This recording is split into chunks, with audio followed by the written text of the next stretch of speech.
మామూలుగా మునగాకు వాడినా, మునగాకు పొడి చేసి వాడినా పాలు త్రాగాల్సిన అవసరం లేకుండా శరీరానికి కాల్షియం బాగా అందుతుంది కాబట్టి ఎముకలు గొల్లబారటం కానీ, ఎముకలు విరగటం కానీ, ఆస్టియోపోరోసిస్ లాంటి సమస్యలు రాకుండా రక్షించడానికి చాలా బాగా ఉపయోగపడుతుంది. అంటే అందరికీ ఈ 2 లాభాలే ప్రధానంగా తెలుసు ఇన్నాళ్ళు నేను చెప్పటం వల్ల.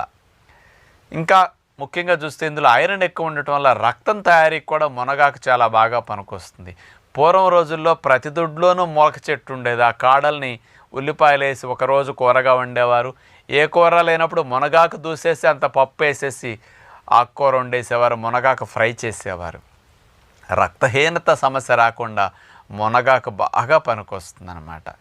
ఇక సైంటిఫిక్గా తీసుకుంటే ఇతర లాభాలు ఏమున్నాయని, మునగాకులో క్వర్సెటిన్ అనే కెమికల్ ఉంది. ఇది రక్తనాళాల స్టిఫ్నెస్ తగ్గిస్తుంది. స్టిఫ్ అయినాయి అనుకోండి, గట్టి పడితే దగ్గరకు వస్తాయి కదా.